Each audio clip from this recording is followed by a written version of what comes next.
بسم الله الرحمن الرحیم. اللهم رب شهر رمضان الذي انزلت فيه القرآن وافترضت على عبادك فيه الصيام صل على محمد و آل محمد. السلام علیک یا بنت رسول الله، السلام علیک یا بنت فاطمه و خدیجه، السلام علیک یا بنت امیر المؤمنین، السلام علیک یا بنت الحسن و الحسین یا بنت موسی بن جعفر یا سیدتی و مولاتی یا فاطمه المعصومه و رحمت الله و برکاته. سلام مردم، سلام بنده های خوب خدا، مسافرای بهشت، هم نفسای یاد خدا، هم شهریای شهر الله. الهی که حالتون خوب باشه، خیلی خیلی قبول باشه طاعات و عباداتتون تا به اینجای ضیافت الله. انشالله هر کار خوبی که کردین در کنار همه طاعات و عباداتتون مورد قبول صاحب خانه ماه مبارک رمضان خود خدای مهربونمون قرار گرفته باشه، به دل حضرات معصومین سلام الله علیهم اجمعین نشسته باشه، از ما قبول کرده باشن انشاءالله. و از این به بعد انشاءالله این اتفاق مبارک بیش از پیش برامون بیفته، چون که شبهای برتر از 1000 ماه رو در پیش داریم، شبهایی که زمین با آسمون دیگه در شرف چسبیدنه، فاصله زمین و آسمون به حداقل خودش میرسه و لحظات ظریف و لطیف و دعا هم به اجابت خیلی نزدیک میشه. داریم میرسیم به قلب شهر الله، یعنی شبهای قدر که به نظرم به طرز عجیب و غریبی که هم ذکر خدا درش جریان داره، هم ذکر و یاد ولی خدا امیرالمؤمنین امام علی علیه السلام.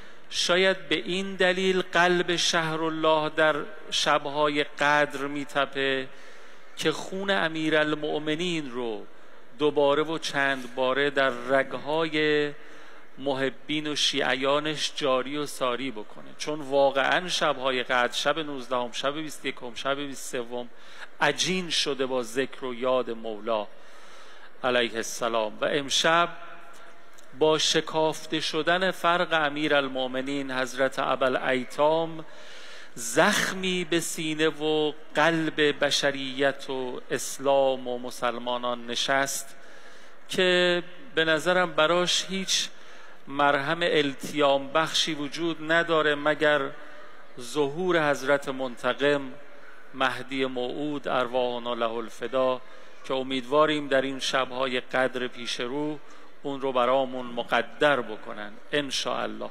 به محضر صاحب زمانمون حضرت ولیعصر ارواحنا له الفدا، صاحب عزا و ماتم، فرارسیدن ایام ضربت خوردن و شهادت حضرت امیرالمؤمنین رو تسلیت و تعزیت عرض میکنم به رهبر عزیزم و به همه شما، به زائرین خانم فاطمه معصومه سلام الله علیها، و آرزو میکنم که شبهای عزای حضرت ابوالایتام، شبهای قدر، شبهای خیلی خیلی پروپیمونی برامون باشه، به برکت این سوگواری ها، این نشستن پای منابر و صحبت های شاگردان مکتب اهل بیت سلام الله علیهم اجمعین و انجام اعمال شبهای قدر، رزق و روزی فراوان داشته باشیم در سال جدیدی که در پیش هست. بهترین ها برامون رقم بخوره انشاءالله زیر سایه امیرالمؤمنین و امام زمانمون، به برکت صلوات بر محمد و آل محمد. اللهم صل علی محمد و آل محمد و عجل فرجهم. بفرمایید یاد خدایی که سیاه پوش است در حرم بانوی کرامت، که اینجا هم سیاه پوش شده مثل خیلی از مکانهای مقدس در این شیعه‌خانه اهل بیت در عزای امیرالمؤمنین. بسم الله.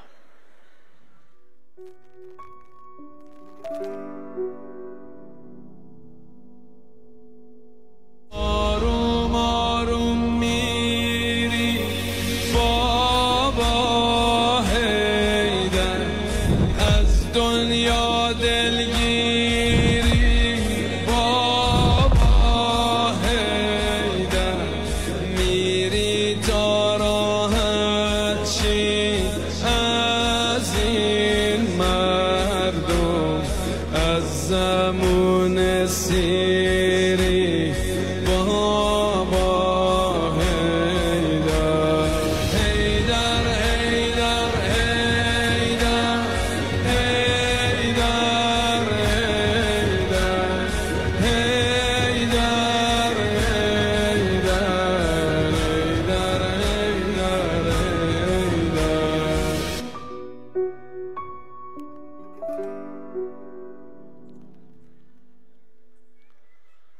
اللهم صل علی محمد و آل محمد و عجل فرجهم. نه فقط حرم مطهر بانوی کرامت ریحانه موسوی خواهر خورشید خانم فاطمه معصومه سلام الله علیها یک دست سیاه‌پوش شده، داشتم میومدم ضریح مطهر رو دیدم، شما هم تماشا کردین. نه فقط اینجا بلکه به نظرم حتما تایید میکنید شهر و دیارمون کشورمون این شیعه‌خانه اهل بیت این روزها دیگه تبدیل میشه به یک ماتمکده‌ای، به رغم این که سال نو در پیش هست، منتها مردم ولایت مدار ما، مردم شیعه و محب امیرالمومنین آل الله علیهم صلوات الله، اعضای امیرالمومنین، اعضای اهل بیت رو ترجیح میدن به هر مناسبت دیگری و حرمت نگه خواهند داشت و اقامه عزا خواهند کرد در شب‌های ضربت خوردن و شهادت امیرالمومنین و شب‌های قدر. خب عرضم به حضور شما که اجازه بدید من برنده قرعه کشی برنامه دیروزمون رو خدمتتون عرض بکنم. خانم فاطمه اکبری، سرکار خانم فاطمه اکبری از استان مازندران شهرستان ساری، خدمتشون تبریک میگم، برنده دیروز ما هستن. انشاءالله با افتخار یک پرچم مقدس و متبرک آستان مقدس رو خدمتشون اهدا میکنیم. امروز هم تا اذان مغرب شما فرصت دارید با اجازه خانم فاطمه معصومه سلام الله علیها عبارت یا امیرالمومنین یا عبارت یا علی علیه السلام رو ارسال میفرمایید به 301122. آقا میسم فکر کنم درست گفتم سامانه های مختار اینجا ننوشتم، 301122 این عبارت رو ارسال بفرمایید و انشاءالله این پرچم متبرک نصیب و قسمت شما هم بشود. سلام علیکم استاد محمدی شاهرودی عزیز، خیر مقدم قبول بشتاد. سلام علیکم و رحمت الله. ممنون، متشکر. اعوذ بالله من الشیطان الرجیم. بسم الله الرحمن الرحیم. الحمد لله رب العالمین و صلی الله علی سیدنا محمد و آله الطاهرین. عرض سلام و ارادت دارم محضر دوستان عزیز حاضر در جلسه و عزیزان بیننده که برنامه رو مشاهده می‌فرمایند. با آرزوی سلامتی، طول و عمر، توفیقات روزافزون، آرزوی قبولی طاعات، عبادات، آرزوی برخورداری از فیوزات و برکات این ماه، مخصوصا امشب و دو شب بعدش، ان شاءالله خداوند توفیق برخورداری از این فیوزات بسیار عظیم رو به همه ما مرحمت بفرماید. من یه اشاره به مناسبت امروز و امشب داشته باشم. شاید امروز صبح یا هر حال امروز آقا امیرالمومنین السلام می‌فرماید که ملکتنی عینی فانی جالس، نشسته بودم چشمم رو خواب فرا گرفت. خواب نبود، نشسته بود، شبیه مثلا حالت منامیه. فسن حلی رسول الله صلی الله علیه و آله و سلم، پیامبر بر من آشکار شد، پیامبر در مقابلم حاضر شد، گذر کرد. فقلت یا رسول الله ماذا لقیت من امتک، ببین از امتت چقدر من دردسر، زحمت، اذیت و آزار دیدم. من العبد و اللدد، چقدر کجتابی، چقدر کجرفتاری، چقدر دشمنی و خصومت. شکایت میکنه از دست امت به پیغمبر که امت تو من اون اواخر حضرت خیلی اذیت کردن. فرمود لقد ملعتون قلبی قیحا، دلم رو پرخون کردید یا اشباح الرجال و رجال. فقال رسول الله صلی الله علیه و آله و سلم یا علی ادعو علیهم. پیامبر فرمود خب نفرینشون کن. پیامبر رحمت که خودش هرگز نفرین نکرد امتش رو و امیرالمومنین ادعو علیهم، نفرینشون کن. حضرت من دست به دعا بلند کردم، گفتم خدایا من از اینها بگیر، بدتر از من به اینها بده، اینها رو از من بگیر، بهتر از اینها رو من بده. این اتفاق امروز بوده و امشب حضرت دعاش مستجاب شد و ضربت خورد. الله اکبر. خدا امیرالمومنین رو گرفت از اون مردم، به جاش زیاد ابن ابیه رو داد. در یک جلسه تو مسجد خطبه خواند، به خطبه بطرا معروفه که بسم الله هم نگفت، توپ و تشر و بد و بیرا به اون مردم پای منبر نشسته بودن. خب بعضیا مثلا اونجا ناراحت شدن، اونا پای منبر مولا نشسته بودن این مردم. ظاهرا مثلا سنگریزه به سمتش پرتاب کردن، نه اینکه حالا سنگ بزنن، مثلا اهانت کردن. دستور درهای مسجد رو بستن، دم در مسجد نشست. در اون شب 84 تا دست و پا قطع کرد کنار مسجد، 84 نفر. بعد از زیاد پسرش عبیدالله بدتر از پدر، بعدش حجاج بن یوسف بدتر از اینها. عرض من اینه که اگر ما قدر حجت خدا رو ندونیم، قدر ولی الله رو ندونیم، قدر اون رهبر الهی رو ندونیم، خداوند نسبت به این مسئله خیلی حساسه. یکی از بزرگترین نعمت‌های خدا همینه. در قرآن هیچ جا خدا به خاطر نعمتاش منت نذاشته مگر اینجا: لقد من الله علی المؤمنین اذ بعث فیهم رسولا من انفسهم. اینجا فقط منت گذاشته. خب مردم قدر امیران اسلام ندونستن، خدا امیران ازشون گرفت. کی بهشون داد که حس کردن؟ از اون طرف به امیران کی داد؟ پیغمبر، جعفر طیار، از کنم حمزه سید الشهدا، فاطمه زهرا و زهرا. بله. یعنی این دعا امروز مستجاب شد. این مطلب از نهج البلاغه خوندم خدمت دوستان که شرایط همیشه همینطور هست. ما یکی از اعمال امشب که حالا ان شاءالله تو اعمال خواهیم گفت، که از اعمال امشب اللهم لعن قتلة امیرالمومنین علیه السلام. خب قاتل امیرالمومنین یه نفر بود دیگه، ابن ملجم بود. چرا میگیم قتله؟ جمع میبندیم. قاتلان. برای اینکه اولا همون در زمان خود حضرت هم یک مثلث شوم قاسطین و مارقین و ناکسین بودن. از معاویه از یه طرف، از کنم که مارقین که خوارج باشن از یک طرف، منافقین که اشخاص قیس باشه، اینا همه دست به دست هم دادن. اینا پشت قضیه بودن. ابن ملجم فقط اون اجرا کننده برنامه بود.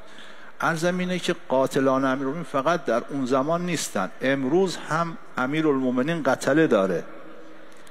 کسانی که با شیعیان حضرت اینگونه برخورد میکنن، اینا هم قاتل امیرالمومنین علیه السلام حساب میشن. کسانی که در مقابل مرام مولا می ایستن، یعنی اون محتوای فرمایشات حضرت رو از بین میبرن، اینم یک نوع قتله، قتل معنوی.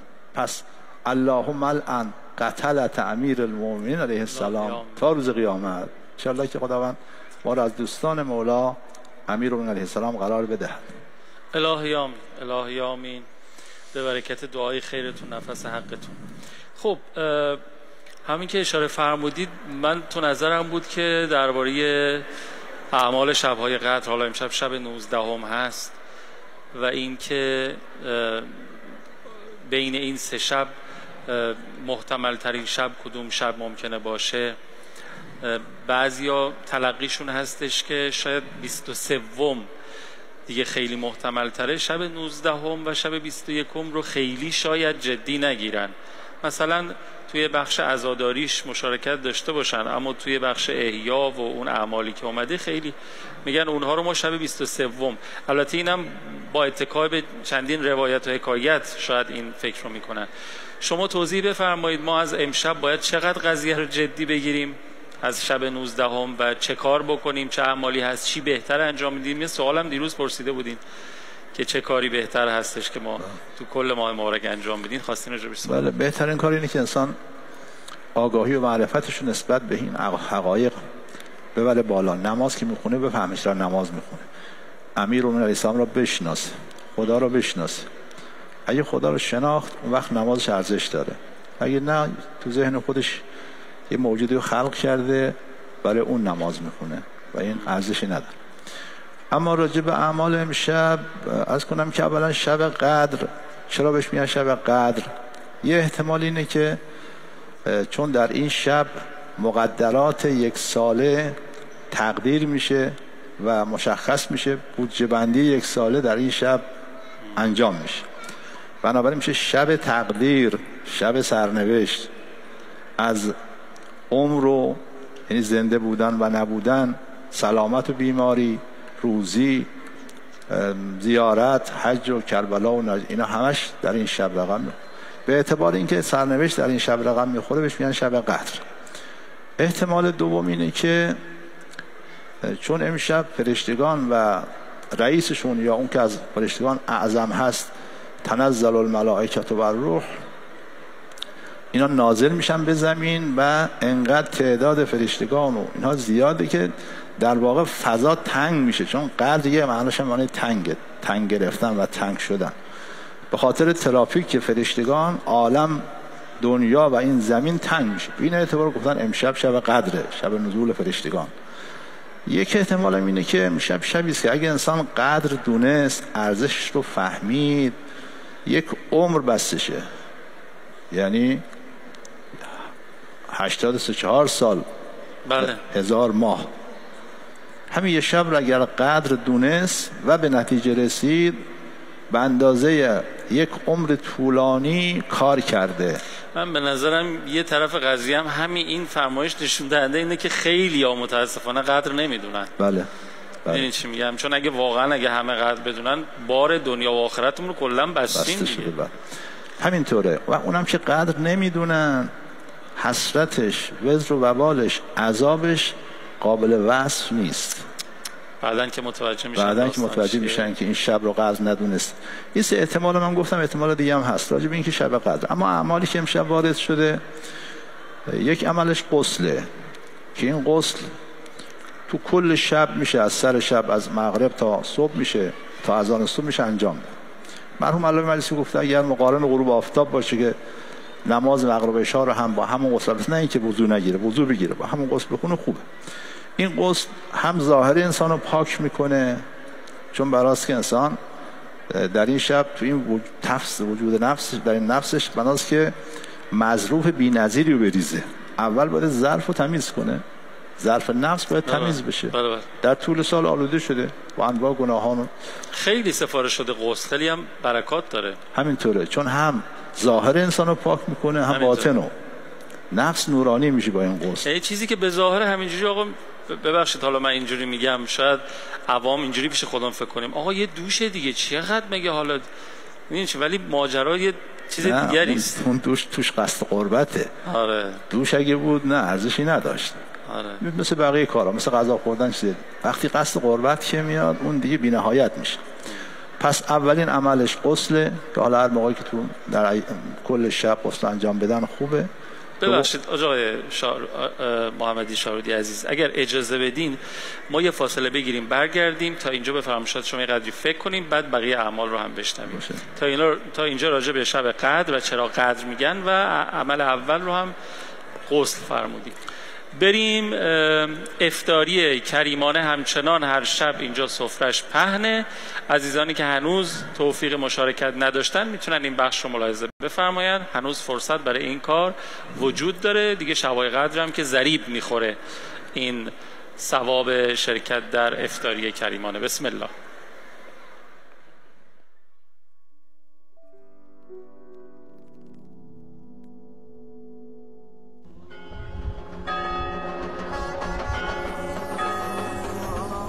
همه از خدایی به سوی خدا برویم.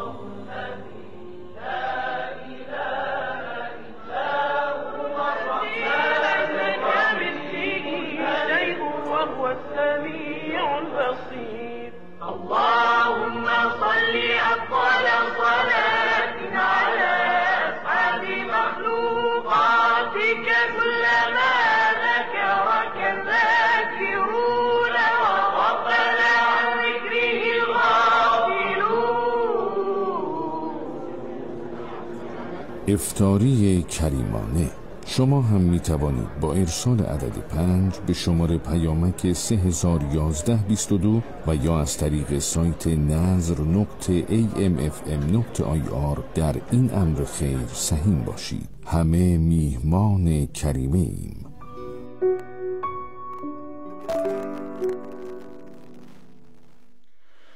یک در از درهای بهشت یا به نقلی 3 در از درهای بهشت از همین مکان، از همین گنبد و بارگاهی که شما دارید توی تصویر ملاحظه می‌فرمایید باز میشه به روی بندگان خدا. الهی که از همین در من و شما هم وارد بهشت خدا بشیم به برکت نظر پر از لطف و مهربانی حضرت کریمه آل طاها خانم فاطمه معصومه سلام الله علیها ان شاء الله. خب خیلی ممنونم. ما داریم دل میدیم به صحبت‌های استاد محمدی شارودی عزیز و ببینیم که چه کارهایی رو در امشب و شب‌های قدر پیش رو انجام بدیم. بهتره اولین عملی که فرمودن راجبش صحبت کردن غسل بود، بریم سراغ اعمال دیگه. بله. دومین عمل احیاست. این شب رو انسان زنده نگه داره. حالا مسماش حداقل انجام بده خیلی خوبه و اینم آثار و برکات فراوانی داره. احیا نگه داشتن امشب. عمل سوم 2 رکعت نماز، در هر رکعت بعد از هم 7 مرتبه سوره قل هو الله و بعد از نماز هم 70 بار استغفر الله و اتوب الیه. در روایت داره پیامبر فرمودن اگه کسی این 2 رکعت نماز بخونه از جاش بلند نمیشه مگر اینکه خدا خودش و پدر و مادرش آمرزیده. خیلی راحتی 2 رکعت نماز مثلا 2 رکعت، هر رکعت یه سوره حمد 70 تا 7 بار قل هو الله. بعد از نماز 70 بار استغفر الله. بعد از نماز 70 بار استغفر الله و اتوب الیه. حالا بعضیا اینجا مثلا بر حسب عادت استغفر الله ربی و اتوب الیه، اشکال داره یا نداره؟ اشکال نداره، ولی خب ربی تو روایت نداره. تو روایت ربی نداره. اما باطل نمیکنه خلاصه. عمل سوم همون قرآن سر گرفتن هست. اولا انسان قرآن در مقابلش قسم باز کنه و خدا را قسم بده به قرآن، حاجاتش رو بخواد. بعد هم قرآن رو سر بذاره، همون دستوری که هست و اللهم انی اسالک بکتابک المنزل و ما فیه و فی اسمک. معمولا همه انجام میدن این قسمت. اینم خیلی ارزش داره که انسان بره در سایه قرآن و بعد از اینکه قرآن رو به سر گرفت خدا رو به 14 معصوم قسم بده. یعنی در واقع ثقلین رو جمع کنه، هم قرآن هم 14 معصوم، هر دو رو هم اثبات و هم قرآن جمع کرده. بعد دعا میکنه. بهترین حالت دعا همون زمان. نکته که عرض میکنم اینه که دوستانی که حالا البته رفقا اینجا نیستن که موقع قرآن سر گرفتن دیگه فقط قرآن سر گرفتن باشه، بعدش هم دعا، هر چه دعا کنن جا داره. اگر نیم ساعت هم بعد از این دعا کنن جا داره. اما عمل بعدی 100 رکعت نماز هست، خیلی سفارش شده. دوستان میتونن 100 رکعت نماز رو به شکل نماز قضا بخونن. 6 شبان روز منهای 2 رکعت، یعنی از نماز ظهر شروع کنن 6 شبان روز بخونن میشه 100 رکعت. درست. هم نماز قضاشون رو خوندن، هم دستور این امشب رو مرحوم آقای نجفی رحمت الله علیه تو همین حرم شب‌های قدر و ان شاءالله سرحال‌تر جوان‌تر بودن این نماز رو با جماعت می‌خوندن. این نماز قضا می‌خوندن. یعنی نیت کنیم 4 رکعت نماز قضا ظهر، بله، 4 رکعت نماز قضا عصر، بله، مغرب، عشاء، صبح، ظهر، عصر، همینجوری تا 6 رکعت 6 شبان روز، به جز اون 2 رکعت صبح که نخوندیم از ظهر شروع کردیم. از ظهر شروع کردیم. اینم خیلی سفارش شده، اگه دوستان بخونن خیلی خوبه. امشب به طور خاص 2 تا عمل وجود داره که در شب‌های اینه گفتم در هر 3 شب هست. 2 تا عمل امشب هست و یک دعا که اینا دی خاص امشب هست. فقط شب 19 شب 19 یکی 100 بار استغفر الله ربی و اتوب الیه. رمز این استغفار اینه که با توجه به اهمیت شب‌های قدر، با توجه به این که مظروف بی‌نظیری رو انسان بناست تو ظرف نفسش بریزه، حکمت اقتضا میکنه که ظرف پاکش کنه دیگه. مثلا عاقل تو ظرف آلوده مثلا به آشغال و اینا که شیر نمیریزه، اول تمیز میکنه. امشب باید نفس رو تمیز کرد با این استغفار و اون قصدی که عرض کردم. بعد دیگه از امشب به بعد اون وقت ظرف آمادگی، نفس آمادگی پیدا میکنه که انسان اون مظروف بی‌نهایت رو در این ظرف بریزه. این هم یکی از اعمال که مال امشب هست که همون 100 بار است اللهم الان قتلت امیرون علیه السلام که اونم فقط خاص امشب هست. جالبه که حضرت شب یک شنبه شب 21 به شهادت میرسه ولی لعنش امشبه. این یعنی که اول اعلام تبری بکنید نسبت به دشمنان خدا، بعد اون وقت انسان سر این سفره راه پیدا میکنه، بعد اون وقت تولی میاد و وقتی تولی اومد دیگه انسان اهل میشه، خودی میشه، اهل این بیت میشه به این معنا. خب دعای جوشن کبیر هم تو بعضی از روایات وارد شده که خونده بشه، خیلی خوبه. این دعای جوشن کبیر 1001 اسم از اسماء خدا درش هست، اسماء الحسنا در این دعا هست و خیلی عالی است که این دعا هم خونده بشه. و دیگه به هر حال این شب بسیار مهمی است و باید قرآن خوندن هم جزء اعمال، قرآن خوندن همیشه خوب اما جزء اعمال خاص امشب نیست. شب 19 ولی شب 21 و 23 سه تا سوره مال شب 23 شب 19 و 21 سوره عنکبوت و روم و دخان، اونا مال 23. 23.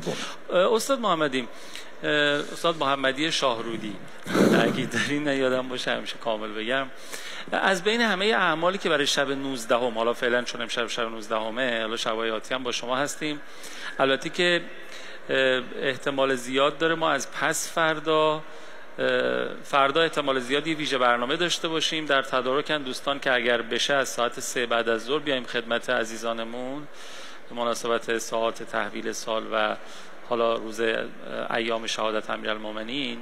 ولی از پس فردا احتمال داره ما بحثمون تغییر بکنه و راجع به صدر اسلام و وقایع تاریخیش بشنویم از شما.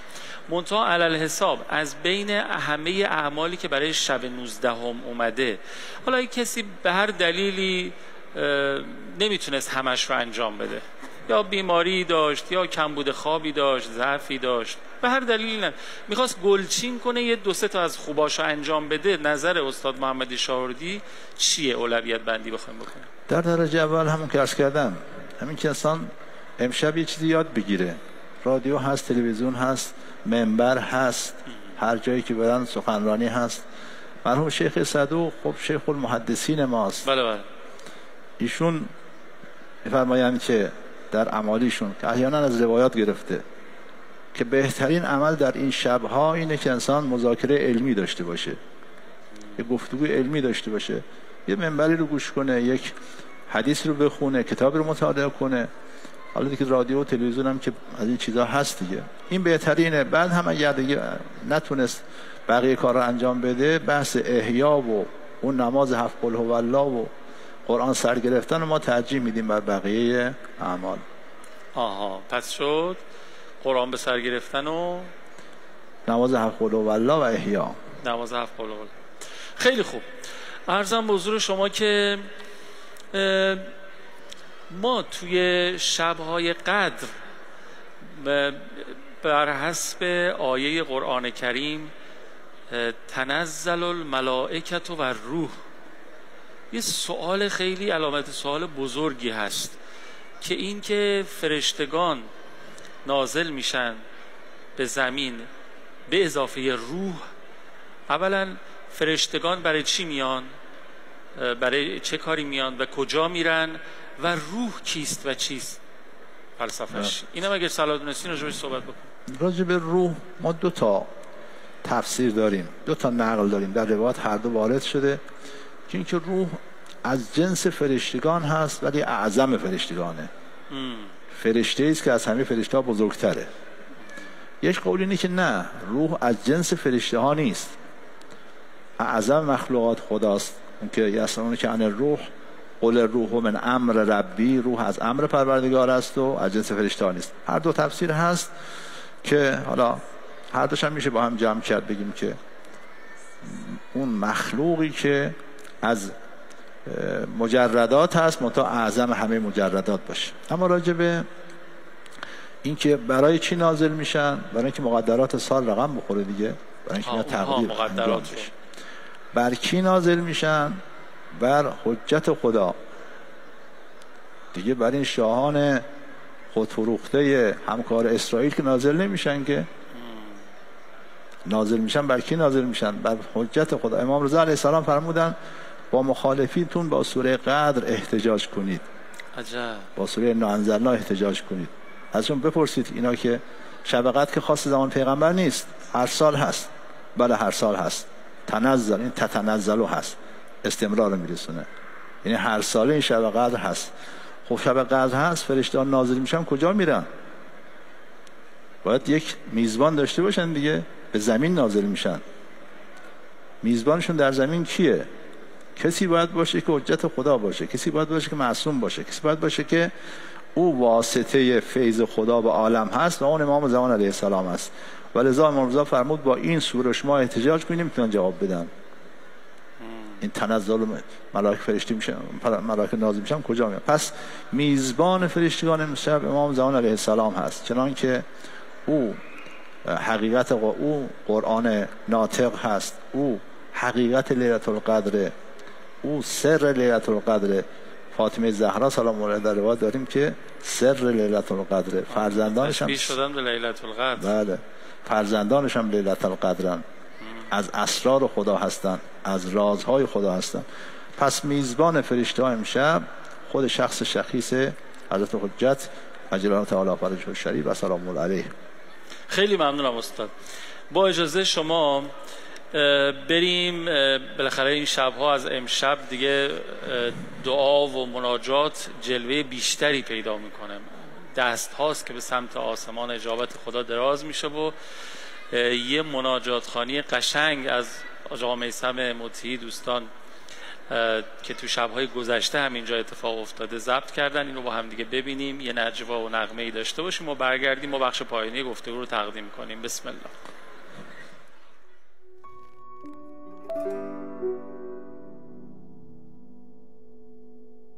یا ارحم الراحمین، ما چه بلایی سرمون اومده، فقط موقع گرفتاری یاد خدا میافتیم. خدا بین ما چقدر مظلومی، فقط موقع بنبست، موقع اضطرار یاد خداییم. کشتی نشسته، کشتی شکسته، موقع غرق شدن، موقعی که امواج میاد خالصانه دعا میکنن. این هنر نیست. یا یه قرآن بخون دلمون جلا بگیره. هو الذی یسیرکم فی البر والبحر حتی اذا کنتم فی الفلک و جرین بهم بریح طیبه و فرحوا بما جاءتها ریح عاصف و جاءهم الموج من كل مكان و ظنوا انهم احیط بهم. وقتی موج اومد مطمئن شدن موج اونها رو میگیره. دعوا الله مخلصین له الدین. همه خدا رو صدا زدن. وقتی مریض میشیم اول خود درمانی میکنیم، اول به تشخیص خودمون عمل میکنیم. نشد میریم سراغ پزشک، نشد متخصص، نشد فوق تخصص. وقتی پزشکا دکترا جواب کردن تازه یادمون میفته خدا هم داریم، تازه نظر و نیاز میکنیم. این چه توحیدیه؟ بیا منو از شرک نجات بده.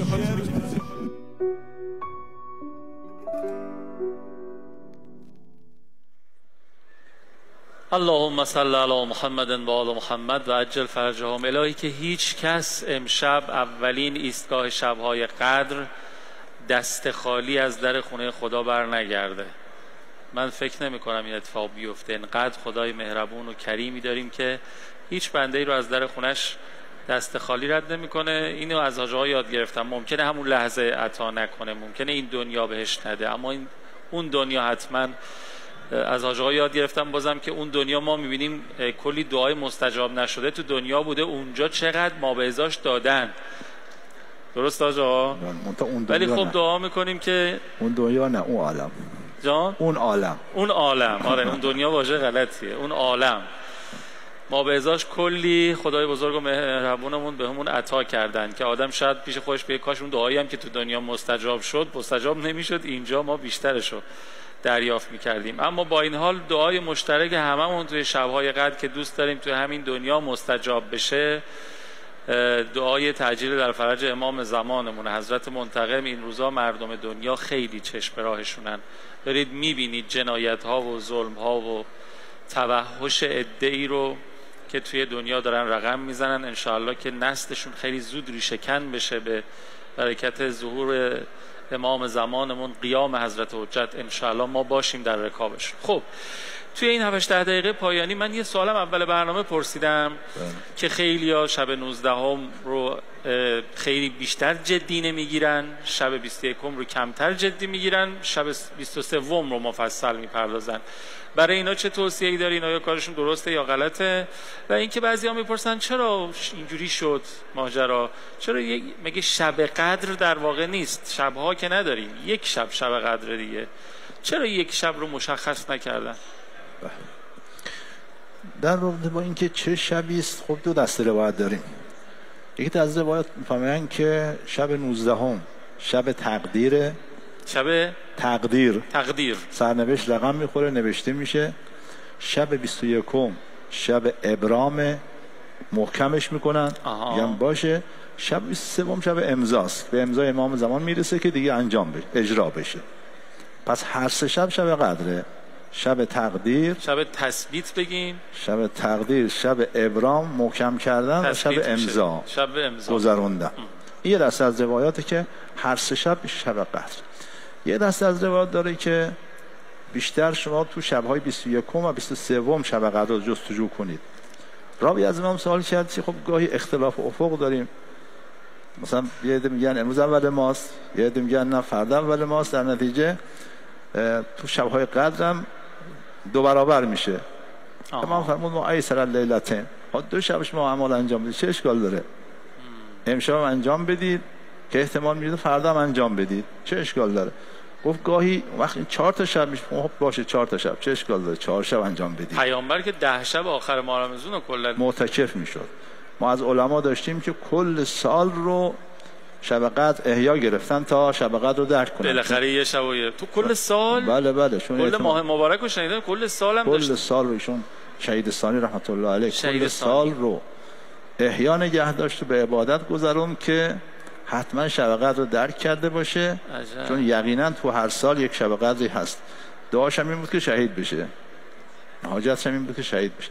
بنابراین این دو دسته روایات هست. منتها این که جمع این روایات به نظر بنده اینه که خب این تا انسان زمین سازی نکنه، مقدمه چینی نکنه که نمیتونه نتیجه بگیره. نمیشه ساختمان رو شما از بالا، حتما باید پیریزی بشه. شب 19 هم باید ساختمان پیریزی بشه. ولی امشب غسل دارید، شب‌های دیگه ندارید. اگه امشب بی‌توجهی کردید، شب‌های دیگه غسل نیست. این تحذیب که امشب هست، شب‌های دیگه نیست. این تبری که امشب هست، شناخت قاتلان حق، علیون مع الحق و الحق مع علی یدور حیث ما دار. این شب فقط امشبه، 2 شب دیگه نیست. دعاهای امشب هست که خاص امشب هست. بنابراین هر 3 شب رو باید قدر دونست و به همین دلیل هم این همه روایت داریم که این 3 شب رو مشخص کردن. البته ممکنه که از که مثلا اهل سنت بیشتر شب 27 رو اونا خیلی مهم، بله شنیدم، خیلی مهم میدونند و اعمال انجام میدن. به هر حال این که انسان بخواد بگه حالا امشب رو ولش کن، 2 شب بعد از که شما 2 شب بعد زنده باشیم. تازه مگه میشه که انسان یه ساختمونی میخواد بسازه از وسط شروع کنه ساختن؟ اگر امشب مقدمه هست، اگر امشب باید انسان توبه کنه، اگر امشب باید انسان شایستگی حضور در شب قدر رو پیدا بکنه، نباید غفلت کنه. پس هر 3 شب رو باید قدر دونست و دو اینکه یقین داشته باشیم که شب قدر شب 23 که ما روایتی داریم، روایت صحیح السند که شب قدر شب 23 لیلة الجحنی هست که حالا داستانی داره، شاید در شب قدر در شب 23 عرض کردیم داستان اون شب رو. بنابراین باید هر 3 شب رو حداقل این اعمال رو انجام بدیم، احیا نگه داریم. دیگه توفیق نیست. حیفه که انسان این فرصتی که خدا قرار داده، خدای متعال آخه قوامی دنبال بهانه میگرده. بله واقعا دنبال بهانه میگرده که به هر خدای مهربون بهانه شده بنده هاش رو به بهشت ببره. خب ما این بهانه دست خدا بدیم. میگه یه شب شما کار کنید، من بنده یه عمر به شما اجر میدم. تفکر و ساعتن افضل من عبادت سنه یا 70 سنه. یه ساعت بشین فکر کنید من کی هستم، اینجا کجاست، کجا میخوام برم، مبدا کجاست، مقصد کجاست. ما اینو برتر میدیم از عبادت یک عمر. عبادت یک عمر، نه یک عمر. 70 سال انسان عبادت کنه، معادل یه ساعت اندیشیدن نمیشه. از این بهانه‌ها خدا زیاد داره. من دیروز یک روایتی رو خدمت دوستان عرض کردم که گفتم که اگر انسان ساعتی صرف گفتگوی علمی بکنه از 12,000 ختم قرآن ارزش ثوابش بیشتره. این رو مثلا امروز میخونم براشون فرمود ما من متعلم یختلف الی باب العالم الا کتب الله له به کل قدم عبادت سنه و بنى الله له به کل قدم مدینه فی الجنه و یستغفر له حیتان الماء و طیور الهوا. فرمود هیچ فراگیری نیست که برای کسب معرفت به جلسه علمی رفت آمد کنه، مثلا بیاد حرم که چیزی یاد بگیره، مگر این که به ازای هر قدم که برمیداره آمدن و برگشتن یختلف، یعنی میره و برمیگه، به ازای هر قدم خداوند ثواب 1 سال عبادت در نام عملش می‌نویسه. به ازای هر قدم خداوند شهری در بهشت براش بنا می‌کنه. همه موجودات دعاش میکنن، ماهیان دریا، پرندگان هوا، این شخص دعا میکنن که دنبال معرفت. و وقتی خداوند دنبال این بهانه ها میگرده، ما همین بهانه ها رو به خدا بدیم. شب قدر از اون شب‌های درهای رحمت باز است، خدا دنبال بهانه میگرده، ما این بهانه رو بهش بدیم، بریم تو مسجد یا هر جایی که تو حرم جاهای دیگه جمع بشیم و با هم دعا کنیم. اون تا یه توصیه که بنده دارم اینه که گاهی افراط و تفریط‌هایی در بعضی از امرات اینا رو باید به مسئولین و به گویندگان اینها گفت.